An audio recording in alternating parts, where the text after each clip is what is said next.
Today's Giants mailbag is sponsored by Mint Mobile. You can get started with an unlimited talk and an unlimited text plan for as low as $15 per month. All you got to do is go to mintmobile.com/chatsports. You might have heard of them before. They're owned by Ryan Reynolds, the famous actor. We'll tell you more about Mint coming up later in the show. We'll put the link to that also in the comments and description of today's show. mintmobile.com/chatsports. King Wolf, my guy, what will we do at slot receiver since Shepard will be injured? I think Shepard's going to be ready to go by week 1, and I want to see him in the slot. But let's say he's not ready by week 1 or another injury comes up for Sterling Shepard. I think the Giants will be fine at the slot receiver. Kadarius Toney can play there. Wan'Dale Robinson could play there. I actually want to see Kenny Golladay play a little bit in the slot. Get that big slot there where he can run the seam routes and dominate the middle of the field. And I think we will see that this year. We've seen a lot of teams move their best and biggest receiver into the slot. We've seen it with Michael Thomas. We've seen Jamar Chase, Odell Beckham. Cooper Kupp just won the Triple Crown coming out of the slot. That's the easiest throw for the QB. It's the shortest. He's open most of the time. You're going up against linebackers, slot corners, and safeties. So at the slot, I think we're fine even if Shepard's hurt. I would like to see a double slot where we have Wan'Dale Robinson on this side and Kadarius Toney on this side. That's a lot of speed that defensive coordinators are going to have to game plan for. Great question, though, King Wolf. Do it, Nike. Why have the Giants not signed Jimmy Smith? Maybe because he's washed at this point. I was the leader at one point of the Jimmy Smith to the New York Giants fan club. I thought it made a whole lot of sense. He's played under Wink Martindale for pretty much his whole entire career over with the Baltimore Ravens. He's an older guy now, but I thought he could come in and be kind of that big brother to a lot of young corners on this team. He's just not really that same corner that he was at one point in his NFL career. Played in 10 games last year, had some injuries, hasn't played more than 13 games in the past 4 seasons. Didn't even play that well last year. When targeted, he gave up a completion percentage of 69. Nice. Didn't have an interception this year, didn't have one last year, and had only one in 2019. I never really wanted to bring Jimmy Smith over to be a starting player, a player that played a lot. But I thought he could be a big brother and a coach on the field in a secondary that's young with a lot of youth and could help them understand this new scheme that's much different than what the Giants ran last year with Patrick Graham. I think Wink Martindale runs a very nice scheme. He's aggressive. He likes to blitz. And I thought Jimmy Smith could come over and teach a lot of the young guys about that. I'm still not closing the window of Jimmy Smith coming to sign, but I think every day that goes by, the chances continue to get lower. But I'll ask you, do you think the Giants should sign Jimmy Smith? Do they need another veteran corner? I think they do. I just don't know if it's Jimmy Smith at this point. But I'll ask you, type S for sign, or you can go down and type P for pass. This would be a veteran minimum deal for sure. 1 year. He's old, probably over the hill, but sometimes it's okay to have a vet in the room. Let me know what you think. Should the Giants sign Jimmy Smith? Jeremy Chuggs, who could be the X factor on this Giants defense? X factor, X-Man. Xavier frickin' McKinney. I think X-Man is going to have one of these seasons where a lot of, before this season, a lot of people probably didn't know of Xavier McKinney. But after you played the Giants, there's going to be fans of other teams talking to their friends like, yo, have you heard of this Xavier McKinney guy before? He's a freaking baller, and he is. And I think he's going to be asked to do more in this Wink Martindale system. He's going to be asked to be that center field safety. He's going to ask to play that strong safety. Come down and play a little safety in the box on the dime and nickel sets. Be an outside blitzer on the line of scrimmage. I think he fits this defense perfectly. It kind of goes back to what he did at Bama, where he was used all over the field. Last year, he was one of the only player in the NFL with 90 tackles, 10 pass breakups, and 5 interceptions. With all the great safeties in the league, he's the only one that did that. Go back and watch that game against the Las Vegas Raiders last year, and it'll show you how good of a damn football player Xavier McKinney is this year. He's the X factor. If he takes another step, this Giants defense could be for real. We told you about our sponsor today, Mint Mobile, at the top of the show, but now let's break it down and tell you why you should switch over. They offer unlimited talk and text, high-speed data, a mobile hotspot, and plans starting at just $15 per month. And my favorite part of it is it's very easy to switch over. You get to keep your same cell phone. You get to keep your same number. You don't got to go to the store and deal with the people that you don't want to talk to. You can change over from the comfort of your living room with digital SIM cards. It'll only take about 15 minutes to switch over, and it's only going to cost you plans starting as low as $15 per month, and you get unlimited talk and text. Look, inflation sucks. I'm spending way too much money at the gas pump, the grocery store. It was like $8 for a loaf of bread, and I'm making that up by switching to Mint Mobile. Get started today. mintmobile.com/chatsports. You might have heard of them before.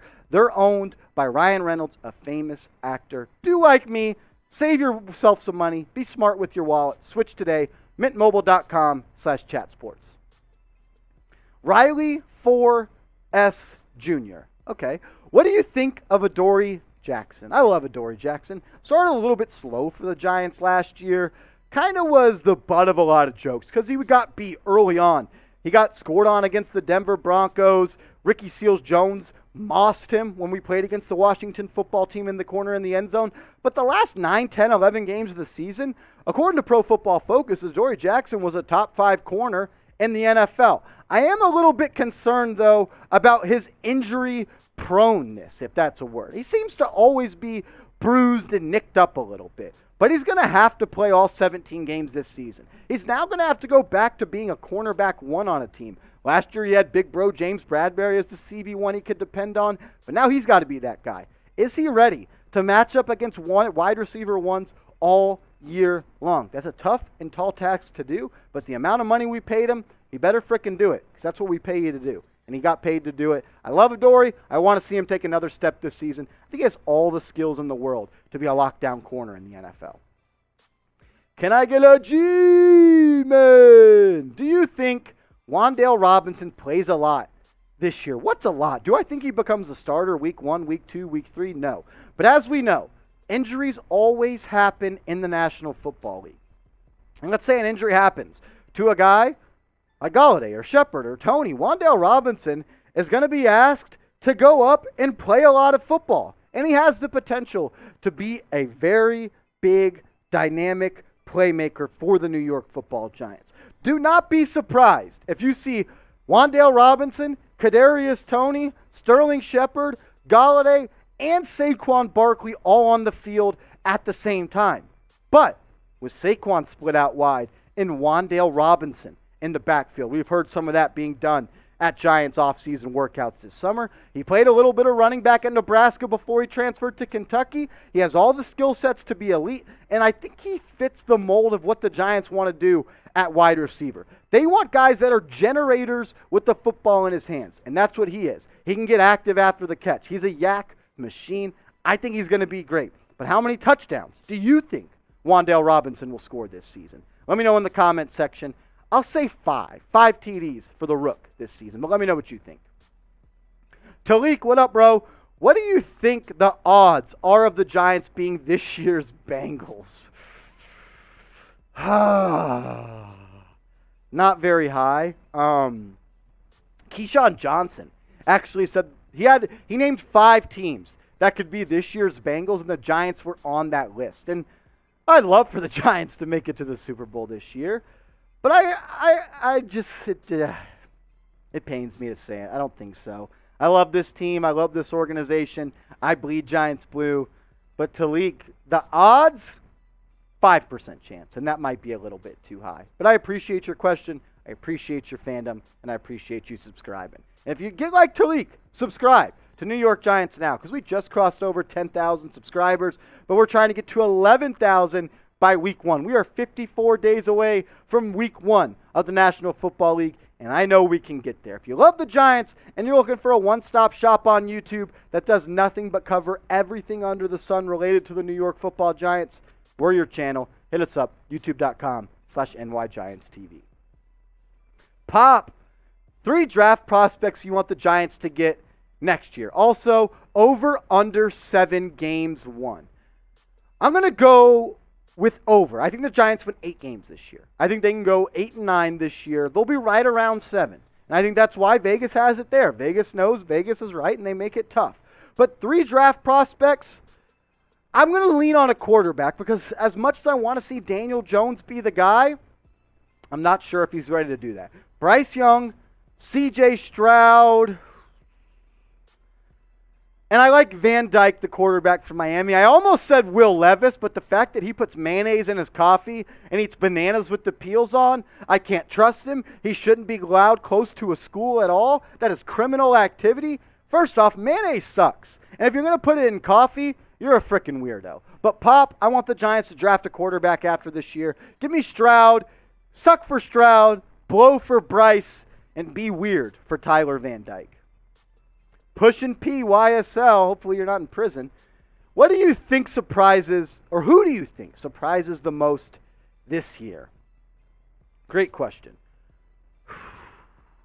What about Dane Belton? I don't think a lot of people are talking about Belton as a guy that could play a lot coming up on Sundays, but you really only have two safeties on this team that have played a lot, and that's Xavier McKinney and Julian Love, and you really need a strong safety. I like Julian Love. I like his coverage skills more than him as a thumper and a run stopper, but Dane Belton is a do-it-all safety that can mix it up and get nasty inside the box. He's big, strong, and athletic. He fits the prototype of a Wink Martindale strong safety. I expect him by week 4, week 5 to be playing a lot of football this team. He is my guy this year that I think is a surprise player that plays above expectations. But I want to end today's mailbag by asking you that question. Who is your surprise player this year that plays above expectations? I'm rolling with Dane Belton, partially due to the fact the Giants are thin at safety, but also because I think he's a damn good football player. He's violent, he's physical, he's athletic. He came from Iowa. If you come from Iowa, you're a badass. But let me know, who is your surprise player that plays above expectations this year for the Giants?